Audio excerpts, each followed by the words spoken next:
Live from our 7 Tasmania studios, your nightly news with Joe Palmer begins now. Good evening, everyone. Tasmania's public sector dispute has taken another twist today, with the Premier refusing to rule out job cuts if the government is forced to pay its workers more. Will Hodgman is referring the wage battle to the Independent Industrial Commission, but strike action continues, with unions fuming over the government's handling of the situation. Another day, another call for higher wages. Respect! When do we want it? Now! Child safety officers joining union strikes, pleading for better pay and conditions. We've got to think about humanity, we've got to think about people rather than focusing on finance. With less than 24 hours notice, the government unexpectedly cancelled a meeting set for this afternoon to negotiate with public sector unions. Instead, announcing it wanted to take the year-long fight to the Industrial Commission. It's now an opportunity for independent experts to make a determination about public sector wages, and we hope this process can commence as soon as possible. Business just wants this to be sorted out. It's been going on for a long period of time, and I think the whole community is ready for some sort of an agreement to be reached. Disgruntled unions out in force today. If the Commission's going to make a decision, then Tasmanians need to know that that decision will be fully implemented and fully funded by the Hodgman government. Our members are very angry and very frustrated that the Premier has chosen to use the term good faith and turn it into a political slogan. Our members last week voted overwhelmingly, regardless of the circumstances, to continue to run a campaign. Binding arbitration means there's potential both sides will have to compromise. But the government has said all along a wage rise of over 2% will impact its budget, raising questions about if forced to give more, how it will afford the change, revealing job cuts could be on the horizon. I'm not ruling in anything or indeed ruling anything out, because it's a matter that needs to be determined independently by the Industrial Commission. The negotiation terms of reference revealed today, simply a 3-year agreement with a salary increase each year. The Premier should have shown the leadership to be able to sort of pass through that and sit down at the table and negotiate in good faith. They've effectively thrown in the towel, and what this is going to do is cause further disruption and delays to public services that all Tasmanians rely on. Still a long way to go before any agreement is signed. Michelle Wisby, 7 Tasmania News. It's hard to believe that begging is currently against the law, but in Tasmania it is. After the Greens first raised the issue in State Parliament last year, the government now says it's going to overturn the controversial law. It says the current legislation is outdated and wants to remove the offence, but police still need the power to move people on if they're intimidating others or causing a nuisance. We will consult with all non-government organisations, key stakeholders, the Police Association, as to what needs to be done to ensure that our law still protects people from being harassed or threatened. The legislation is due to be introduced into Parliament later this year. The latest aviation statistics might come as a surprise to some Tasmanian travellers. Tiger Air has been highlighted as the top airline for being on time at Hobart Airport in May. Virgin was the best performer at Launceston over the month. Across both airports, Jetstar had the highest percentage of late departures. The worst route to fly was Hobart to Melbourne on Jetstar, with only 62% of its May flights departing as scheduled. Tasmania's other airports weren't captured by the Transport Department's report. Tasmanian foodies are getting ready to show off their produce to the world as they prepare for the Fine Food Australia trade show. The Tasmanian Tonic Company is one of 9 businesses from the state heading to Sydney in September, which attracts more than 23,000 visitors. The exhibition is all about smaller companies expanding their networks, with buyers hailing from 60 different countries. We love working here in the Tasmanian market, but we're also very keenly aware that if we can't get to a larger market, we're going to run out of space. Other Tasmanian companies taking the trip include Ashgrove, Forager Foods and Cooey Snacks. There were some special visitors in Hobart today. Around midday, several whales were spotted surfacing in the middle of the Derwent River.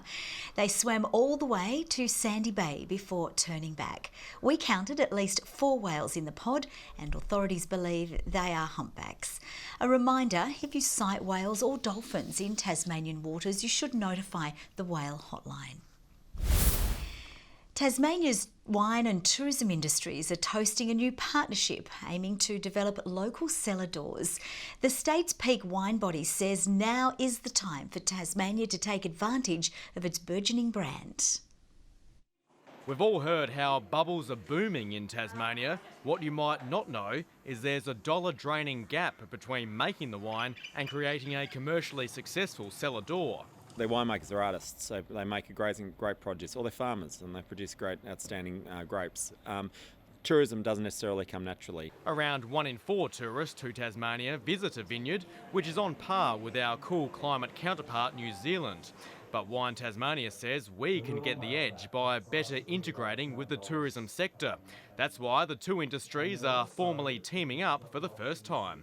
To actually put that together and do more to support one another, I think the opportunity is tremendous. Smaller, boutique wineries looking to welcome their first guests are seen as having the greatest potential.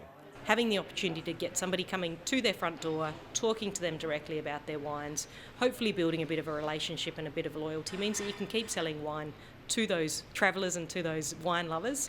As an added incentive, Tasmanian wineries often double their profit margin when selling direct to the public rather than to a wholesaler.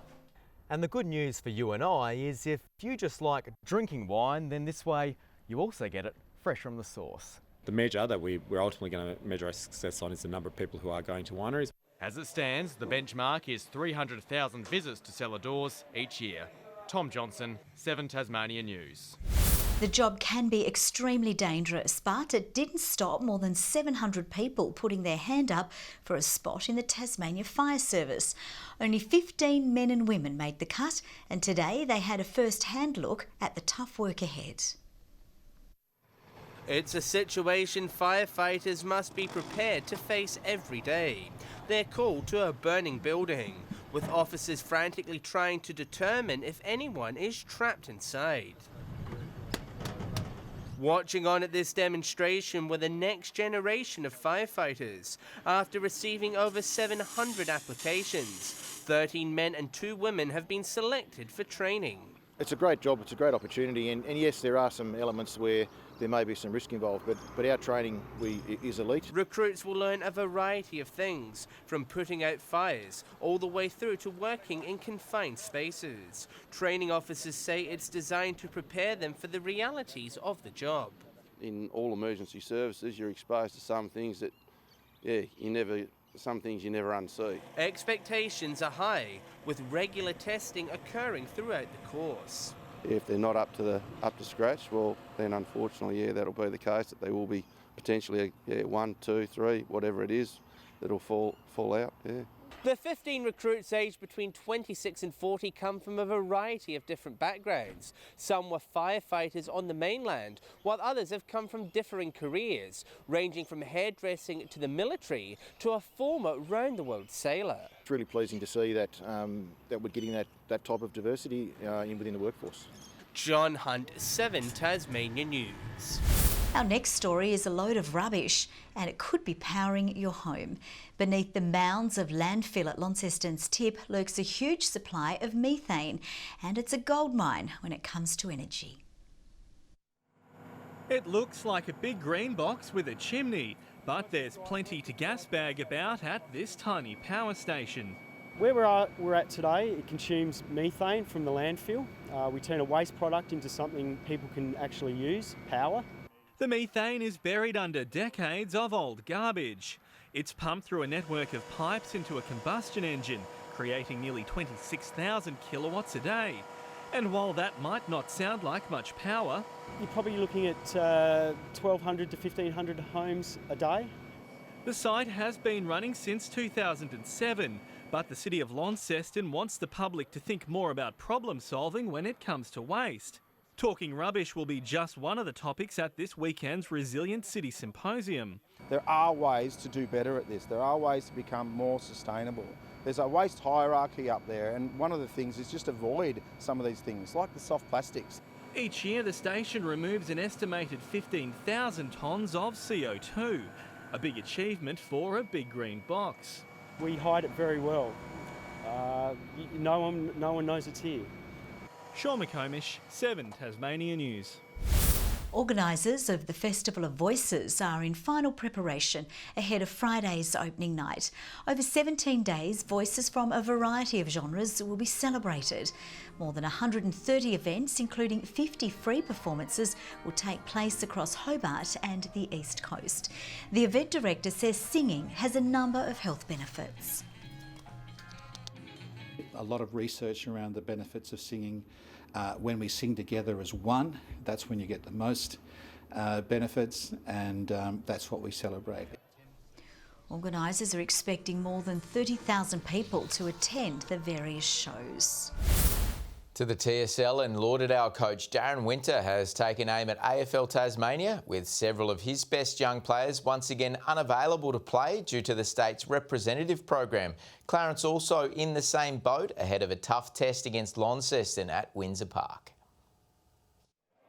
The Lauderdale coach rarely passes up the chance to have a swipe at AFL Tasmania, and with several of his Devils representatives unavailable to play in the weekend's top-of-the-table TSL clash with North Launceston, despite there being no NAB League match this weekend, today was no exception. I think they need to keep playing footy. Their roster is a bit jagged. They have a week on, week off, and that sort of stuff. So I think, if they're right to play, they should be playing, and they should be training at the club for the whole week. And Winter says he's still yet to receive a proper explanation from the state's peak football body. I haven't heard from them. We just send our players up there, and to be honest, I haven't heard from them for the whole year. I think their communication can get better. Yeah. And the ladder leaders aren't the only club wanting more clarity on the situation. It can be really frustrating, especially for a club like ours and North Hobart, and I'm sure the Tigers have experienced it as well, is that some of those guys that are playing the Devils are easily in our best 22. But the Clarence coach is more focused on results in the back end of the season, having fallen out of finals contention thanks to a 56-point loss to the Tigers. And things don't get any easier with the Roos taking on Launceston at Windsor Park on Saturday. We think we're going to be this far off the pace at this stage of the year? No. There's no expectation now. The reality is that we're in a rebuild. While the Southern Bombers are facing the daunting trip to UTAS Stadium for a clash with North Launceston in what's become the fiercest rivalry in Tasmanian footy. North Launceston are a good team, so you go up there and it's a tough day, because it's not because of the ground, it's because they're a bloody good team. They've had the boot on us for a while, and we like to go up there and have a crack at them, which we haven't done too often. They're still the team to beat. They're playing fantastic footy at the moment. To netball, and the Corona Flames will be desperate to bounce back from last weekend's disappointing 9-goal loss to Arrows and keep their finals hopes alive when they take on the Northern Hawks in Hobart this Saturday night. The Flames will need to be at the top of their game, however, with the Hawks flying high after winning their past 3 games on the trot. I think it's just more getting that consistency and making sure we really put the scoreboard pressure on and make the most of the chances we give ourselves.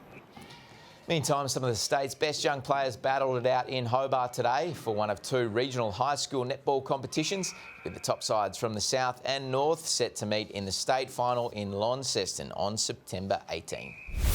The soccer in South Hobart have secured a home game for their FFA Cup round of 32 clash, with the side drawing Marconi Stallions, who secured their spot with a dominant 3-1 win over fellow New South Wales NPL giants Sydney Olympic.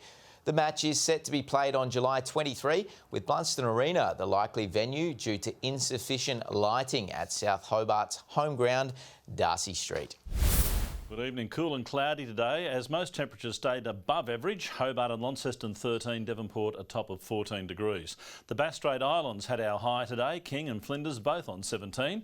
St Helens and Friendly Beaches 16. Smithton and Grove 15. Lowhead 13. Lyowini 8 and Bushy Park a chilly 5 degrees. Some low-level cloud over parts of the north today, as higher cloud was found across the remainder of the state. All clear though through Bass Strait. Coastal areas of New South Wales and Queensland covered by areas of low cloud, as is the southern half of Western Australia. The rest of the country mostly clear. Tomorrow the high continues to drift towards New Zealand as a cold front moves over South Australia. Northerly winds. They'll be at 15 to 25 knots across the state, reaching 25 to 30 knots over the west and south, swells picking up to 4 metres there. A strong wind warning from Wineglass Bay to Stanley, a small craft wind alert for the inland lakes. Into tomorrow we go, and for Hobart, a top of 15 and partly cloudy as well for Huonville on 15 and 16 for Campania. Launceston 15 the top with a shower or two. Showers for Devonport with 15 degrees and a shower for Georgetown a bit cooler on 13. 15 the top for Burnie with showers. Showers for Strawn 15 and 15 also for Wynyard. And for St Helens tomorrow, a top of 16 degrees and partly cloudy, 16 also for Swansea, 15 the top for Port Arthur, the wind picking up later. On Saturday, showers over the south and southeast, but rain over the rest of the state. Showers on Sunday with fresh to strong westerly winds, and showers again on Monday, possibly late over the east coast. An early storm in Perth. Late rain forecast for Adelaide, a sunny 18 in Melbourne, partly cloudy in Sydney, but a possible shower and 23 in Brisbane. A little bit cloudy at the moment, 9 degrees in Hobart, 9 in Launceston, mostly cloudy in Devonport and 12 degrees. And our energy saving tip from the staff at Aurora Energy is not to sing for too long in the shower. Take shorter showers and save electricity. Now Joe, I've been thinking quite deeply about all this and I've signed up for that big campaign next month. I've finally signed up for Dry July. So for me, no showers for the whole month. Oh, you won't be able to do it. Thank you very much for that. That's all from the news team for now. I'll see you a bit later with updates. Bye-bye.